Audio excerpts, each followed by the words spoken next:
అందరికీ నమస్తే అండి. అన్వేష్ గారు సింపతి డ్రామాలు మొదలెట్టేశారండి. సబ్స్క్రైబర్లు తగ్గిపోతున్నారు కదా, అందరూ కూడా అన్సబ్స్క్రైబ్ చేసుకునేటప్పటికి వీడికి జ్ఞానోదయం అయిపోయింది.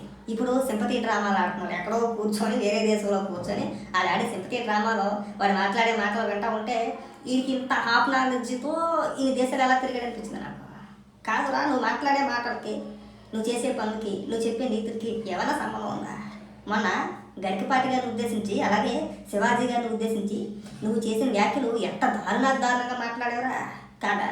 ఇప్పుడు మాట్లాడితే మహిళలందరికీ గౌరవం ఇచ్చే, అంటే ఇవి చెప్పానమాట, నేను మహిళల తరపున పోరాటం చేస్తున్నాను, మహిళలందరికీ గౌరవిస్తాను, మహిళల పట్ల అలా మాట్లాడుతున్నారు ఎలా మాట్లాడుతున్నారని మాట్లాడి నువ్వు శివాజీ గారిని తక్కువ లెక్కెత్తే ఒక 30-40 సార్లు లా కొడకాన్ని సంబోధించావు కదా.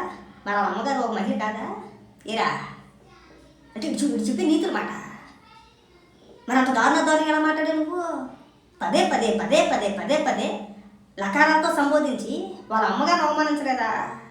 నువ్వు మహిళలను గౌరవిస్తావా? మేము చూసాం. నువ్వు ఈ అప్పాబాయ కవర్లు మా దగ్గర చెప్పదు, బాగా గుర్తుపెట్టుకో. అయిపోయింది ఇప్పటి వరకు. అంటే నీకేదో కొద్దిగా ఏదో సరి చేపనల్లా చేసుకుంటే వెళ్ళాలని చెప్పేసి నేను ఎవడో పెద్ద పట్టించుకోలేదు. కానీ నువ్వు శివాజీ గారిని అన్న మాటలు, గరికపాటి గారిని ఉద్దేశించి మాట్లాడిన మాటలు, హిందూ దేవతలను ఉద్దేశించి నువ్వు కించపరిచే విధంగా మాట్లాడిన మాటలు, అది కాకుండా మన దేశాన్ని ఉద్దేశించి దరిద్రం అని, అక్కడ చిన్నపిల్లలను రేప్ చేస్తారో, మా అమ్మాయిని ఎవరైనా రేప్ చేస్తే ఏంటి పరిస్థితి, నేను ఇండియాకి రానని చెప్పేసి అని నువ్వు మన దేశాన్ని అవమానించి మాట్లాడుతుంటే, నువ్వు మా దేశంలో పుట్టిన చీడ పురుగు నన్ను అడిగితే కనుక నీకు మహిళల పట్ల గౌరవం ఉండదు, దేశం పట్ల గౌరవం ఉండదు. ఎట్లా మీరు మాట్లాడితే ఏమని మాట్లాడుతున్నావు? ఒక చేతితో వినాయకుని పట్టుకొని ఇంకో చేతితో భగవద్గీతను పట్టుకొని నేను శుద్ధపోసనని మాట్లాడతావా? మరి అలాంటి వాడికి వీడియోలో అన్ని బూతులు ఎందుకు మాట్లాడతావు? సంస్కారవంతంగా ఎందుకు మాట్లాడలేదా? ఏమో రోజుతే అన్ని బూతులే ఉంటాయి, నువ్వు నీతులు చెప్తున్నావు అందరికీ. సిగ్గనిపించట్లా? వీడు మాట్లాడితే లకారాలతో సంబోధిస్తాడు. ఆ రవి తెలుగు ట్రావెలర్ ఎవరో వాళ్ళ భార్యని అయితే అప్పట్లో ఎంత దారుణంగా మాట్లాడాడంటే అంత దారుణంగా మాట్లాడాడు. తర్వాత బండి సన్నయ్య ఎవరో ఉంటాడు, ఒకడు బైక్ ట్రావెలర్ ఎవరో, వాళ్ళని వాళ్ళ కుటుంబ సభ్యుల్ని అలాగే మాట్లాడు. సరే, అది మీ ఇద్దరు పర్సనల్ ఇష్యూలు. అది ఇద్దరు అట్ట తిట్టుకున్నారు, అడుగు తిట్టాడు, నువ్వు తిట్టుకున్నావు, అది మీకు సంబంధించిన అంశాలు. దాంట్లో ఎవరో కూడా జోక్యం చేసుకోవాలి. ఎందుకు చేసుకోలేదు? మీరు ఏదో కొట్టుకు చెప్తున్నారు, ఏదో చెప్తున్నారు అని చెప్పేసి వదిలేశారు కదా. ఇవాళ నీ పైన ఇంత వ్యతిరేకత రావడానికి కారణం ఏంటి? అనవసరమైన విషయాల్లో జోక్యం చేసుకున్నదే కాకుండా ఇవాళ వచ్చి నీతులు చెప్తున్నారు. పైగా ఏమన్నా చాలా సుఖపోసలాగా, అమ్మాయిలాగా. ఇంక దేశంలో ఏ సమస్యలు లేవా? ఆంధ్రలోకి వచ్చి నా మీద పడిపోయారు, మరి నిన్నెవరు మాట్లాడమన్నాడు? ఇక దేశంలో ఏ సమస్యలు లేనట్టు నువ్వు వీడియోలు శివాజీ గారి పైన, గరికపాటి గారి పైన ఎందుకు రిలీజ్ చేసావు? నువ్వెందుకు స్పందించావు? శివాజీ ఏం తప్పు మాట్లాడాడని చెప్పేసి అని అబ్బాయి దానికి సమాధానం ఉండవు. వీడు మాట్లాడే అన్ని అంశాల్లోకి దూరేయచ్చుడు, అది బూమరాంగ్ అయింది. 10 మంది నానా రకాలుగా మాట్లాడేటప్పటికి ఆ ప్రపంచం మన దేశంలో ఏ ఇష్యూ ఏమి లేదా? మనం దూరకుండా ఉంటే అసలు ఇది ఇష్యూనే కదా. అసలు చాలా చిన్న మ్యాటర్లో శివాజీ గారు అన్న మాటలో 90% జనాభా ఆయన మాటలని సమర్థించారు. ఇప్పటికి కూడా మేము సమర్థిస్తున్నాం. మా ఇంట్లోనే ఆడుకుంటూ ఉన్నారు. బయటికి వెళ్ళినప్పుడు మా ఇంట్లో పిల్లల్ని గౌరవంగా చూడాలని మేము కోరుకుంటాం, సాంప్రదాయబద్ధంగా ఉండాలనే కోరుకుంటాం. మన ఇంట్లో ఆడుకుని బయటికి వెళ్ళినప్పుడు క్షేమంగా ఇంటికి రావాలనే కోరుకుంటాం కదా. మనం పడగలిగేదా? మన ఇంట్లో ఆడుకోవడం ఎవరైనా ఏదైనా కామెంట్ చేసాడంటే మనకు పౌరుషత్వానికి వచ్చేది కదా. ఆ అవకాశం ఎదుటోటికి ఇవ్వకూడదనే మాట్లాడాడు. ఆ తప్పేం కాదు అది. శివాజీ గారు మాట్లాడిన మాటలు తప్పేం కాదు. అయితే 1-2 పదాలు ఆయన నోరు జారాడు, తప్పే. దానికి కూడా ఆయన క్షమాపణ చెప్పుకొచ్చాడు. అసమానాలు అనే పదం ఒకటి, ఇంకొక పదం ఒకటి, అది తప్పే. తర్వాత ఆయన రియలైజ్ అయ్యాడు, దానికి క్షమాపణ చెప్పాడు. క్షమాపణ చెప్పిన తర్వాత పూర్తిగా నువ్వు వచ్చి మాట్లాడావు. ఇవాళ ఏమని మాట్లాడుతున్నాడు? నేను క్షమాపణ చెప్పేశాను కదండి, వదిలేయచ్చు కదా అంటాడు. మరి శివాజీ గారు క్షమాపణ చెప్పిన తర్వాత కాదురా బోకేత నువ్వు మాట్లాడింది. ఆయన క్షమాపణ చెప్పిన తర్వాత కదా నువ్వు ఎత్తుకున్నావు కదా.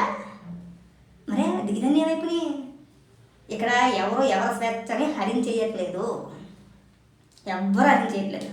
ఇక్కడ మహిళలు ఎవరో కట్టడి చేయట్లేదు, వాళ్ళకి రూల్స్ కానీ లేదంటే మీరు ఎలాగే ఉండాలని చెప్పేసి అని ఏ రాష్ట్ర ప్రభుత్వాలు రూల్స్ పెట్టలేదు. వాళ్ళ ఇష్టం, వాళ్ళు ఎలాగన్నా ఉండొచ్చు. కాకపోతే ఏంటంటే చిన్న సలహా, అంతకుముందు జరిగిన సంఘటనను ఉద్దేశించి ఆయన మాట్లాడాడు. సరే, ఉన్న ఊరికి ఎలాగైనా చెల్లుబాటు అయిపోతుంది. ఇప్పుడు ఈ వస్త్రాలు లేదంటే మీరు బాగా గమనించండి, సిటీల్లో ఉండేవాళ్ళు ఒకలాగా ఉంటారు, పల్లెటూరులో ఉన్న వ్యక్తులు ఒకలాగా ఉంటారు. సిటీలో ఉన్న ఆడపిల్లలు వేసుకునే బట్టలు సాధారణంగా పల్లెటూరు సైడ్ వేసుకోరు. అంతలా సాహసం చెయ్యరు. ఎందుకంటే వేసుకోవాలని ఉన్నా సరే వేసుకోరు. ఎందుకు వేసుకోరు? నలుగురు ఏదో అనుకుంటారని వేసుకోరు. అనేది ఈ మాటతో వస్తాం కదా. చూడండి, పల్లెటూరుకి వెళ్తాం, సంక్రాంతి కూర వెళ్తాం. చెప్తున్న ఉదాహరణకి తూర్పుగోదావరి జిల్లా, పశ్చిమ గోదావరి జిల్లా కావచ్చు, ముఖ్యంగా ఆ సంక్రాంతి అంటే ఈ 2 జిల్లాలు వెలిగిపోతాయి. నువ్వు ఎక్కడికన్నా ఇల్లు ఎంత సాంప్రదాయబద్ధంగా కనబడతారనుకుంటున్నావు. ఏ ఆడపిల్లని చూసినా సరే మా ఇంట్లో ఆడపిల్లలా కలుగుద్ది, సోదరభావం కలగాలి. ఆడపిల్లని చూసామంటే మహాలక్ష్మిలో ఉందరా అని చెప్పేసి అని మనం చూసి మెచ్చుకునేలా ఉండాలా. అది పద్ధతి. మేము ఇలా అనుకోవడంలో తప్పులేదే. వాళ్ళు పద్ధతిగా కనిపించాలనుకోవడం తప్పు కాదు, అది చెప్పడం కూడా తప్పు కాదు. అది మహాపాపం అయిపోయింది. వాళ్ళ మీరు పద్ధతిగా ఉండండి అమ్మా అని చెప్పడం మహాపాపం అయిపోయింది. ఇప్పుడు తిరగమని చెప్పి సమర్థిస్తున్నారు కొంతమంది ఉన్నారు అందులో. ఇంకా వాళ్ళకి దిక్కుమని కదా, ఇంకా వాళ్ళ గురించి మనం ప్రస్తావించాల్సుకోలేదు. ఇక్కడ వయసు వచ్చిందంటే పెరిగేది, తాడి పెరిగినట్టు పెరిగేది, కానీ వాళ్ళకి ఎందులో కలదూర్చాలో ఎందులో దూర్చకూడదు అనే అవకాశం లేదు. అందరూ నిధులు చెప్పాడు వద్దు. ఇక్కడ మన యువత చెడిపోవడానికి గల కారణం ఏంటంటే మన స్వేచ్ఛ పేరుతోనో లేదంటే వాళ్ళ అభిప్రాయాల పేరుతోనో మనం కూడా తల్లిదండ్రులు కూడా కాస్త ఎక్కడ చేసిన మాట వాస్తామే. ఇవాళ ఇన్స్టాగ్రామ్ చూడండి ఒకసారి. ఇన్స్టాగ్రామ్ మనం మాట్లాడుకుంటాం కదా, పొద్దున్న లేస్తే పరమ రోత అంతా అందులోనే ఉంటుంది. మనమే కామెంట్ చేయవలసిన లేదు, ఒకసారి చూడండి. అప్పుడు మీ అభిప్రాయాలను మీకు తెలుస్తాయిగా. ఇక్కడ ఎవరెవరు స్వేచ్ఛగా వరించేయట్లేదుగా, వాళ్ళు స్వేచ్ఛగానే ఉన్నారు కదా, వాళ్ళ ఇష్టం బట్టలు వాళ్ళు వేసుకుంటున్నారు కదా కాదా. పైగా మళ్ళీ దాని గురించి ఇక్కడ మనమే మాట్లాడతాం. వాళ్ళు అలా ఉన్నారండి, ఇలా ఉన్నారండి, అలా చేస్తున్నారండి, ఇలా చేస్తున్నారండి. సరే మనసులు అందరూ ఒకలా ఉండరు, మన చేతి 5,000 ఒకలా ఉండవు కదా. పైగా ఇతర దేశాలతో పోల్చి మనం మాట్లాడుకోకూడదు. వాళ్ళ కల్చర్ వేరు, మన కల్చర్ వేరు కదా. ఆ దేశాలలాగా మన దేశాల్లో ఉండాలంటే ఎలాగా. ఇప్పుడు వాళ్ళ దేశాల్లోని మెజారిటీ పెళ్లి చేసుకుంటే 5 ఏళ్ళు 10 ఏళ్ళు కలిసి ఉంటారు. మరి వాళ్ళు ఎవరితో వెళ్తూ ఉంటారో కూడా తెలియదు. అక్కడ సాంప్రదాయాలు వేరేగా ఉంటాయి. అలా మన దేశంలో చెట్టు కుదురుతుందా? ఆ సాంప్రదాయాలు ఇక్కడ ముడిపెట్టొద్దండి, పక్క దేశాలతో పోల్చొద్దండి. మన దేశానికి ఒక పేరు ఉంది, మన సాంప్రదాయానికి ఒక పేరు ఉంది, మన సంస్కృతికి ఒక పేరు ఉంది కాదా. భారతదేశానికి ఒక పేరు ఉంది, మంచి పేరు ఉంది. నువ్వు ఇతర దేశాలతో పోల్చేసి చైనాలో ఎలా ఉన్నారో, థాయిలాండ్లో ఎలా ఉన్నారో, అక్కడ ప్రభుత్వాలు వ్యభిచారం లీగల్ చేసి మన ప్రభుత్వాలు కూడా లీగల్ చేసేయాలి. ఏం దిక్కుమాల ఆలోచనలండి. అప్పుడు ఇలాంటి పోరం బుగ్గలందరికీ కూడా ఇతర దేశాలు తిరిగే పని ఉండదండి. ఈ డైలాగ్ చెప్పొద్దు. నువ్వు బయట దేశాలు ఎందుకు తిరుగుతున్నావు మనకు తెలియదా. ఇక్కడికి వచ్చి ఎందుకండి ఉన్న బెనిఫిట్ కూడా చెడగొట్టడం కాకపోతే, ఉన్న ఊరు బుర్రలో చెడగొట్టడం కాకపోతే ఎందుకు వచ్చిన మాటలో. మన దేశం అభివృద్ధి చెందాలి. ఇందులోని విద్య, వైద్యం, ఉపాధి వీటిలో అభివృద్ధి చెందితే సరిపోతాయి. మరి ఇతర దేశాల్లో లాగా ఆ దిగ్మాల కల్చర్ మనకు వద్దు వద్దండి. వివాహ బంధాలను తెగదింపేసుకొని లేదంటే 5 ఏళ్ళకో 10 ఏళ్ళకో ఇతర ఎక్స్ట్రా ఇంకోటనో ఆ కథ మనకు వద్దు, సరిపోతాయి. మనం ఆర్థికంగా బలపడితే చాలు, అంతకుమించి అలాంటి డెవలప్మెంటే వద్దు. మనకు వాళ్ళ కంపెనీలు వచ్చినాయా, మంచి చదువు చదువుతున్నావా, మంచి మంచి హాస్పిటల్స్, మంచి చదువు, విద్య, వైద్యం, ఉపాధి, ఇంతకు మించి వద్దండి. ఇంతకు మించి ఓవర్ కల్చర్ ఏం వద్దు. అది కూడా మళ్ళీ మనకు ప్రమాదమే. ఇతర దేశాల్లో మనం చూస్తున్నాం కదా, ట్రెండ్ మారిపోయింది, కల్చర్ మారిపోయింది, చేతికి గమనం వచ్చేసి వాళ్ళు బుద్ధులు వేస్తూ ఉంటే మన టీవీలో నెట్లో చూస్తూ ఉంటున్నాం.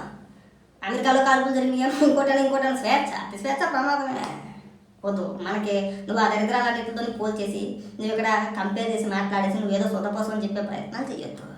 ఇకనైనా సరే నువ్వు ఒకరి గురించి మాట్లాడేటప్పుడు ముఖ్యంగా నీకు మహిళల పట్ల గౌరవం ఉంటే ఫస్ట్ ఆ లకారాలతో సంబోధించడం మాని మాట్లాడచ్చు. బ్రహ్మాండంగా క్వశ్చన్ చేయొచ్చు. మేము ఎంతమంది విమర్శించాం.